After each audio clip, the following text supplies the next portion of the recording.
So hello बच्चा party, एक बार फिर से आपका स्वागत है आपके इस फेवरेट यूट्यूब चैनल पर पाठशाला, आपकी पाठशाला।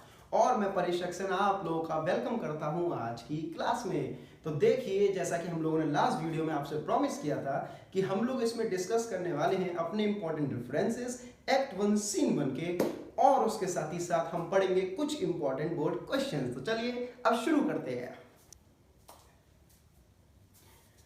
देखिए बच्चा पार्टी, आपके सामने समय लिस्ट आ रही होगी एक्ट 1 सीन 1 के जितने भी स्पेशल रेफरेंसेस हैं उनकी। हम लोग सबसे पहले डिस्कस करेंगे एंड्रयू के बारे में। देखिए, आप लाइन नंबर 28 पर पढ़ सकते हैं, वहां पर एक वर्ड यूज हो रहा है एंड्रयू। तो देखिए, एंड्रयू यहां पर डिनोट कर रहा है शिप्स को। ये बात मैंने आपको समझाते हुए जब एक्ट 1 सीन 1 का एक्सप्लेनेशन किया था तब आपको ये बात समझाई थी, और इसमें ऐसी कुछ डिफिकल्टी नहीं है समझने में, हम आराम से समझ सकते हैं।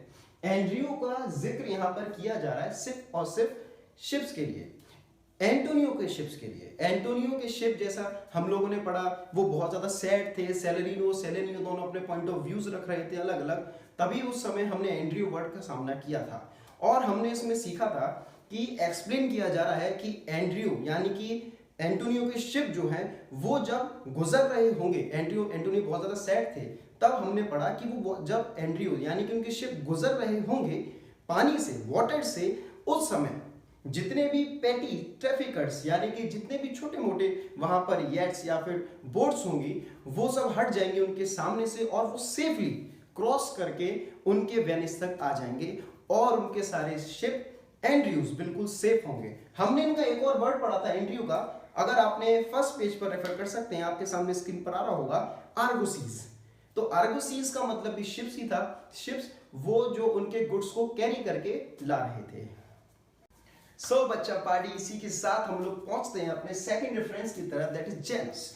हम लोगों ने इसका जिक्र किया था लाइन नंबर 52 पर, आप देख सकते हैं स्क्रीन पर, या अपने आप ड्रामा में भी देख सकते हैं। सेलेरिनो ने अपने डायलॉग में इसका जिक्र किया था टू हेडेड जेनस के नाम पर। तो अब हम समझते हैं इसका जिक्र किया क्यों गया। मैंने ये बात ऑलरेडी समझा रखी है, लेकिन अब मैं डिटेल में समझाता हूं। अब जरा देखिए, हम लोगों ने सेलेरिनो के डायलॉग से ये समझा था कि सेलेरिनो बताना चाह रहे हैं कि किस तरह से नेचर ने अपने इस टाइमलाइन में अलग अलग कैरेक्टर ट्रेट के लोगों को उनका बर्थ या उनका जन्म किया है। इसी तरह वो बताना चाहते हैं, कुछ लोग तो ऐसे होते हैं जो बहुत ज्यादा, ऐसे हमने वर्ड पढ़ा था, सड़ू बन के बैठे रहते हैं, या फिर वो बहुत ज्यादा फ्राउन करते हैं। और कुछ लोग तो ऐसे होते हैं जो अननेसेसरीली बिना किसी एक स्पेसिफिक पॉइंट के हंसते ही रहते हैं। इसी से हमारा नेक्स्ट रेफरेंस नेस्टर भी लिंक करता है, उस पर हम पहुंचेंगे। हम जरा इसकी लाइन पढ़ लेते हैं, आपके सामने स्क्रीन पर इसकी लाइन आ रही होगी, जरा इसको ध्यान से देखिएगा। इसमें लिखा हुआ है that a Roman god of doors who had two faces. इसमें हमने बात करनी है एक ऐसे रोमन गॉड की, इट इज अ मिथ, ऐसे रोमन गॉड की जिनके दो अलग अलग फेसेस हैं। वन फ्राउनिंग, जो एक बहुत ज्यादा गुस्से में है, एंड द अदर स्माइलिंग, और उनका दूसरा फेस जो है वो स्माइल कर रहा है। So one head looking inwards, एक हेड अंदर की तरफ देख रहा है, and the other looking out, और दूसरा बाहर देख रहा है। He is referred to here to indicate that nature creates two different types of men with different outlook. तो देखिए, यहां पर वो यही समझाना चाह रहे हैं सेलेरिनो एंटोनियो को कि हम लोग देखते हैं अपनी इस लाइफ में अलग अलग कैरेक्टर ट्रेट के लोगों को, कुछ तो जो फ्राउन करते हैं और कुछ जो स्माइल करते हैं। तो देखिए, इसी से हम लोग लिंक करके लाइन नंबर 58 पर पहुंचे तो हमें एक वर्ड मिलता है नेस्टर। अब नेस्टर से उनका क्या मतलब है, देखिए ये भी आपके स्क्रीन पर आ रहा है, आप इसको ध्यान से समझिएगा। An old and wise Greek general who fought in the Trojan War, a joke had to be extremely funny if Nestor laughed at it. तो देखिए यहां पर वो ये समझाना चाहते हैं सेलेरिनो कि नेस्टर बिल्कुल भी एक स्माइलिंग या फ्रैंक पर्सन नहीं थे, वो कभी भी हंसते मुस्कुराते नहीं थे, और अगर उनको हंसाना है तो हमको बहुत ही ज्यादा लाफेबल जोक उनको सुनाना पड़ता था, लेकिन एक पॉइंट पर वो भी हंस ही जाते थे। लेकिन दूसरी तरफ इस नेचर में, टू हेडेड जेनियस के रेफरेंस से इस नेचर में हम देखते हैं बहुत से ऐसे लोगों को जिनके सामने कितना भी अच्छा जोक सुना दें फिर भी वो फ्राउन ही करेंगे, वो हंसेंगे नहीं। तो हमको ऐसे लोग नहीं बनना है। हम लोगों को ना तो अननेसेसरी स्माइल करना है, हमको ना ही अननेसेसरीली फ्राउन करना है। सेलेनिनो ये कहना चाहते हैं एंटोनियो से। आई होप आपको ये तीनों रेफरेंस क्लियर हुए होंगे। तो इसी के साथ बच्चा पार्टी हम लोग अपने फोर्थ रेफरेंस की तरफ बढ़ते हैं, that is liver. Line number 84 आप निकालिए जरा, आप अपने स्क्रीन पर देख सकते हैं, इसका पूरा एक्सप्लेनेशन आ रहा होगा, देखिए जरा। हम लोगों ने इस लाइन को स्टडी किया था, and let my liver rather heat with wine. देखिए जरा इसका एक्सप्लेनेशन क्या दे रखा है, एक बहुत ही इंपॉर्टेंट रेफरेंस है और आप सब लोग इसको जरूर समझिएगा, हो सकता है ये बोर्ड में आ जाए। खैर बोर्ड में आने वाले जो क्वेश्चंस हैं हम उनको जरूर स्टडी करेंगे। देखिए, an Elizabethan belief that wine drinking warm the liver. Elizabethan belief के हिसाब से वो लोग जो वाइन ड्रिंक करते हैं, अल्कोहल वो वाइन ड्रिंक करते हैं, उनका लिवर हमेशा हेल्दी रहता है। So it was believe that there four basic types of characters, कि उस जमाने में ऐसा मानते हैं उनके एलिजाबेथन बिलीफ के हिसाब से कि 4 अलग अलग बेसिक कैरेक्टर्स होते हैं इंसानों के। First is the choleric, that's the melancholy, and the phlegmatic, and the sanguine. These types were physiologically determined by the digestion of food in the liver. So देखिए, एलिजाबेथन बिलीफ के हिसाब से ऐसा माना जाता है कि हमारे इंसान अलग अलग 4 पार्ट्स में डिवाइडेड है, और ये जो डिवीजन किया गया है ये किया गया है उनके फूड के डाइजेशन के हिसाब से। तो जो इंसान जिसका फूड का डाइजेशन लिवर एकदम स्ट्रांग होता है, हेल्दी होता है, वो इंसान, ये तो लॉजिक है, कॉमन सेंस है कि हमेशा खुशी रहेगा, और वो इंसान जिसका डाइजेशन थोड़ा गड़बड़ाया रहता है, जिसका लिवर थोड़ा अनहेल्दी होता है, वो सैड होता है, या फिर हम बोल सकते हैं कि वो इंसान बहुत ज़्यादा फ्राउन करता है। तो वो बताना चाहते हैं इसी के साथ, यहाँ पर जरा हम लाइन पर लौट करके आते हैं ग्रेशियानो के इस डायलॉग पर, let me play the fool with mirth and laughter, let old wrinkles come, and let my liver rather heat with wine than my heart cool with mortifying groans. तो मैं यही कहना चाहता हूं आपसे, एंटोनियो, ग्रेशियानो कहते हैं Antonio, if your part is sad one, then let my part be a fool. I don't want to be a sad person. मैं ये नहीं चाहता कि मैं अभी फ्राउन करूं या मैं अभी उदास होकर बैठ जाऊं। अगर आप उदास हैं तो मैं अपने लिवर को वार्म रखना चाहता हूं बाय ड्रिंकिंग वाइन, वाइन को ड्रिंक करके। नाउ आई होप बच्चा पार्टी ये लिवर का लाइन नंबर 58 पर जो हमने पढ़ा ये डिफरेंस आपको क्लियर हुआ होगा।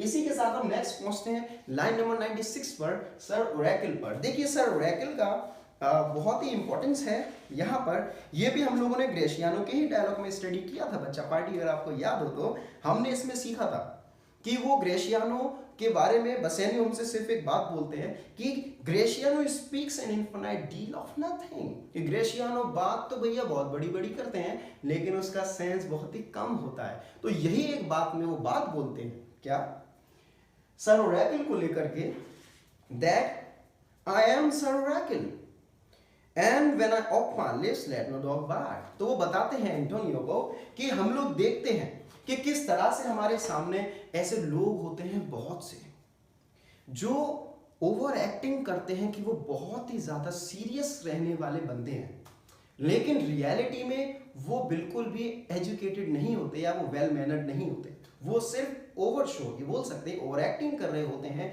कि हम ही सर ओरेकल है। सर ओरेकल मीन्स कि हम बहुत ज्यादा विजडम वाले इंसान हैं, हमारे पास बहुत विजडम है, क्लियर अंडरस्टैंडिंग है, लेकिन ऐसा नहीं होता है, वो सिर्फ आउटवर्ड शो कर रहे होते हैं। सो उनको ऐसा नहीं करना चाहिए। सो वो एंटोनियो से ये कहना चाहते हैं कि एंटोनियो आप भी इस तरीके से नहीं करिए।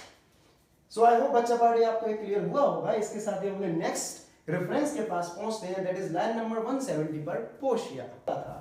तो देखिए पोर्शिया में हम लोग जिक्र कर रहे हैं बसेनियो के एक डायलॉग का। जब एंटोनियो उनसे पूछते हैं कि भाई बताओ तुम एक विमेन के बारे में मुझे बताना चाहते थे कि वो विमेन क्या है, और वो तुम जिसके बारे में मुझसे डिस्कस करना चाहते थे, तुमने मुझसे पहले ही प्रीवियस ये बात बोल रखी थी, तो जरा मुझे समझाओ।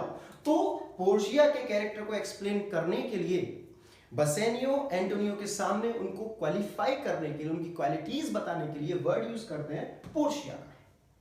वो बताते हैं कि उनकी पोर्शिया जो है यानी कि बेलमोंट में अ लेडी रिचली लेफ्ट, जिस लेडी को वो प्यार करते हैं, पसंद करते हैं, और कभी कभार उनको उस लेडी से कुछ ऐसे सिग्नल्स मिलते हैं जिससे वो समझा सकते हैं कि समझ सकते हैं कि वो भी उनमें इंटरेस्टेड है, तो इसीलिए वो भी उसके पास सूटर बन के जाना चाहते हैं। लेकिन उनको क्वालिफाई करने के लिए, पोर्शिया को क्वालिफाई करने के लिए वो बताते हैं कि उनकी पोर्शिया ब्रूटस इस पोर्शिया के जैसी है। अब आप इसको स्क्रीन पर भी देख सकते हैं, बच्चा पार्टी आपके सामने लिखा आ रहा होगा। वो बताते हैं कि उनकी पोर्शिया भी बिल्कुल उसी ब्रूटस इस पोर्शिया के जैसी ही है। Portia here is compared to Portia in Julius Caesar. यहां पर पोर्शिया को कंपेयर किया गया है जूलियस सीजर की कहानी की पोर्शिया से। Who was the daughter of Cato?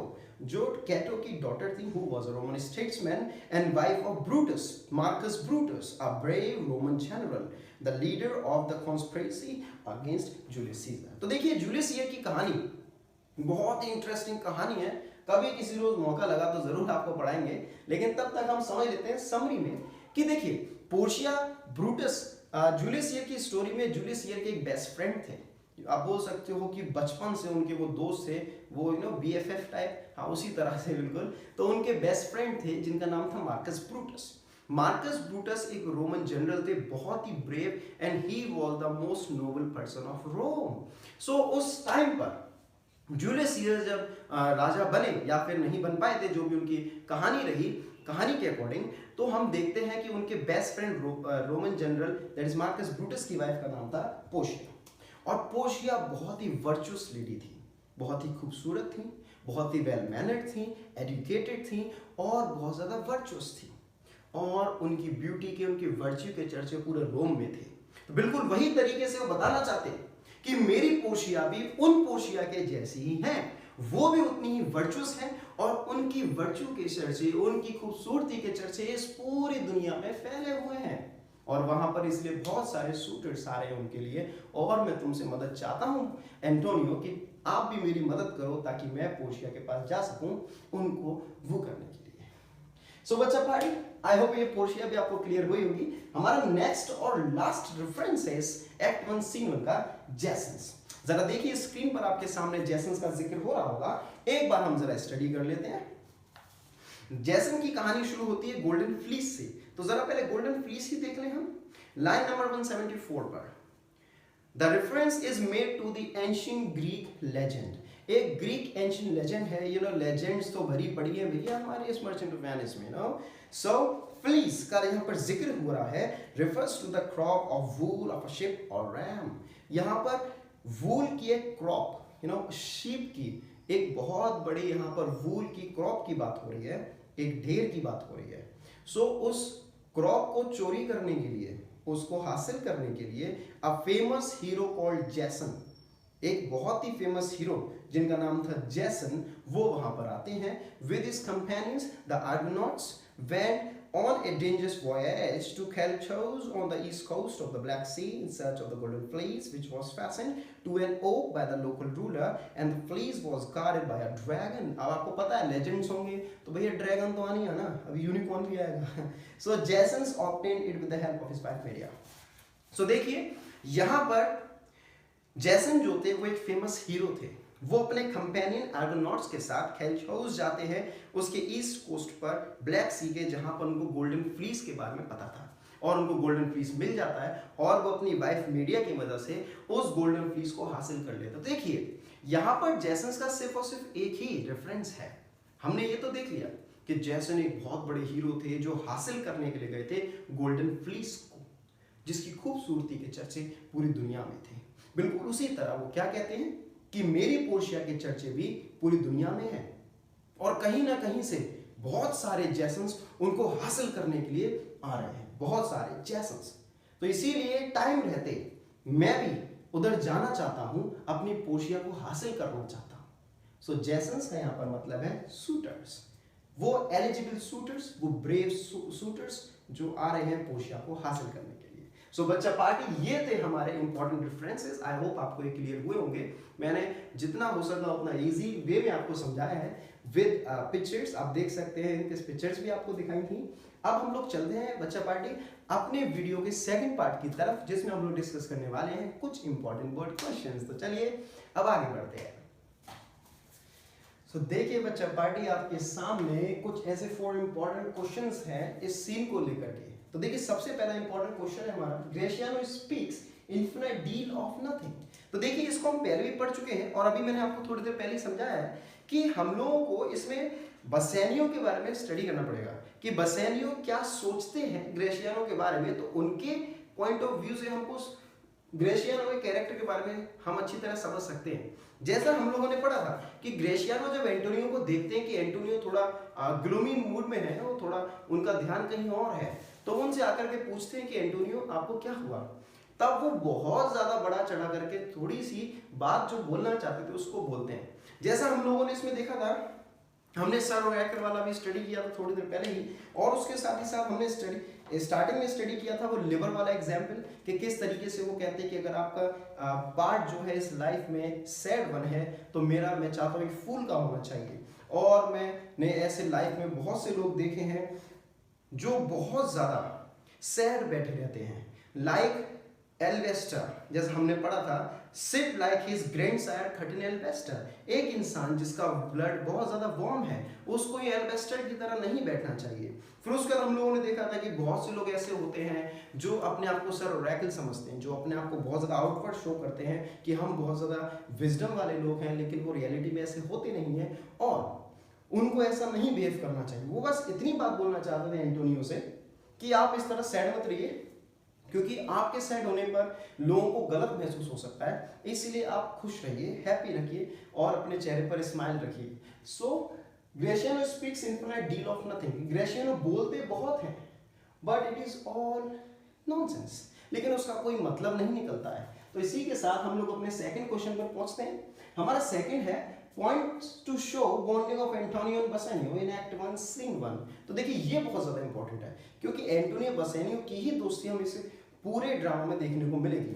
सो हमने पढ़ा था कि बसेनियो जब आकर के एंटोनियो को बताते हैं कि उनको कितनी ज्यादा जरूरत है पैसों की, भले ही वो पहले ही एंटोनियो का इतना पैसा बर्बाद कर चुके हैं, लेकिन अगर इस बार एंटोनियो उनकी मदद करते हैं तो एंटोनियो का पुराना कर्जा भी वो चुका देंगे, उसके साथ ही साथ हो सकता है इस बार लिया हुआ भी वो पैसा चुका दें।